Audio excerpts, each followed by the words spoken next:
We return fighting. World War I. The shaping of the modern Black identity. Introduction. When I was a small child, my grandfather would read to me before bedtime. Among my favorite books was a pictorial history by Emmett Scott titled The American Negro in the World War, which entranced me with its photographs, including one of an African-American soldier recently returned from battle at the European front.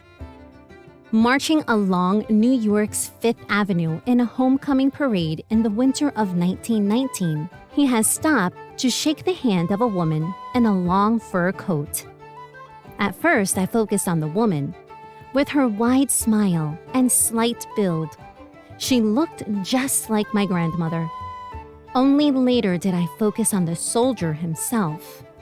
He is on crutches, and his right leg is missing below the thigh. Serving in the military, I realized then, was not only about valor and victory celebrations for returning warriors. It was also about sacrifice. The sacrifices that African Americans made in World War I, and the ways that the war transformed the soldiers themselves, might seem distant to Americans today. The war ended more than a century ago, on November 11, 1918, and it now seems a conflict remote in our history, fought far from American shores. Nonetheless, it remains a central and transformative episode in the African American experience, and thus, the Smithsonian National Museum of African American History and Culture has chosen to devote an exhibition to it. Although American involvement in World War I lasted only about 19 months, it proved to be an economic and cultural watershed for the United States and for Black Americans in particular. Black soldiers had served in all of the nation's wars, from the Revolutionary War to the Civil War, the Spanish-American War of 1898, and the Philippine-American War the following year. With a few exceptions, including some battles during the Revolution, they served in segregated units, and this pattern continued in World War I. Yet, their sheer numerical presence in the U.S.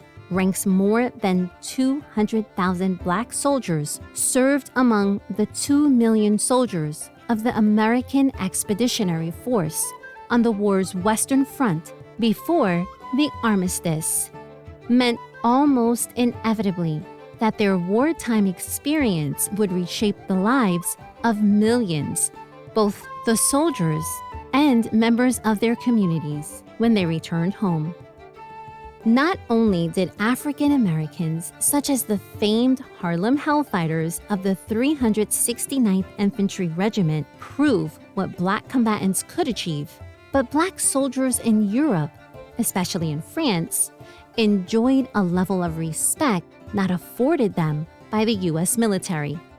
Even those who volunteered for service, out of both patriotism and a hope that military duty would advance the cause of full citizenship for African Americans at home, often found themselves relegated by American commanders to labor and support duties.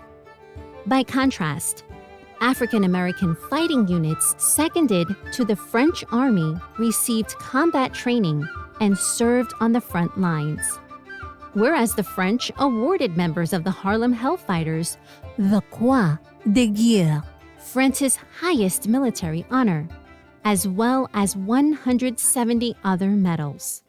The United States awarded very few medals to any Black soldiers for their service in World War I, and often did not until decades later.